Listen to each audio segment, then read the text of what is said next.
Hi hello नमस्कार मो ना तापस आपण मानक मोर ब्लॉग को स्वागत करुच्ची। तो देखिपे मुझे छात उपर अच्छी आपण गोटे सुंदर दृश्य देखेबी। ये देखुं केते सुंदर जंगलटी किंतु केते सुंदर जंगल देखुं आपण मैंने।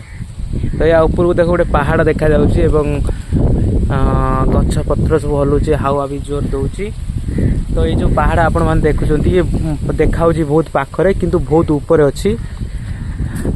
यही पटरे गोटे श्री नरसिंह टेम्पल अच्छी जहाँकि पूरा पहाड़ उपर मुझे बुलिक आसी। एवं आज ब्लॉग कर कारण मु मो निज ब्लॉग को एबे स्टार्ट करुच्ची कहीं जानी आपण मानक ब्लॉग केमती लगुथ बट मुझा मो फास्ट ब्लॉग। तो प्लीज सपोर्ट मी आपण मान बहुत भल भल वीडियो आनी आगु को।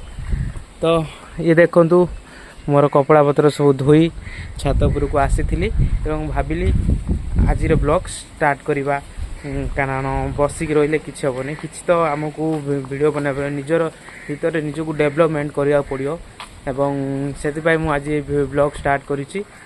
तो मु समस्त पाखे नर्भस मस हो जाए मु लोकों पाखे छिड़ा हेले मु कथा कहू डर लगे। तो से मुझे वीडियो आरंभ करुच्ची कहीं निजर गोटे ब्लॉग करने द्वारा निजर गोटे कॉन्फिडेंस बिल्ड हम।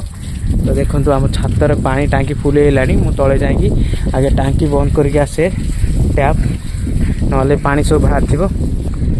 तो देखिपे मुझे छात तलू को जाऊँगी कारण पानी टांकी फुल है।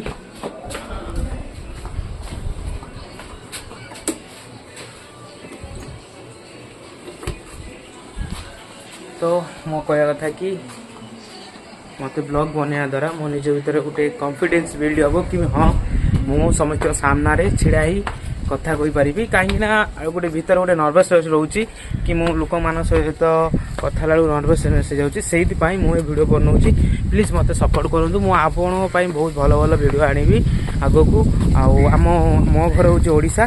तो ओडिशा रे बहुत टेम्पल अच्छी बहुत बढ़िया बढ़िया प्लेस अच्छी। तो मुझे रिजाइन देकी एबे घर को जाऊँगी। तो मुझे आपण मान देखी प्लीज सपोर्ट करूँ प्लीज।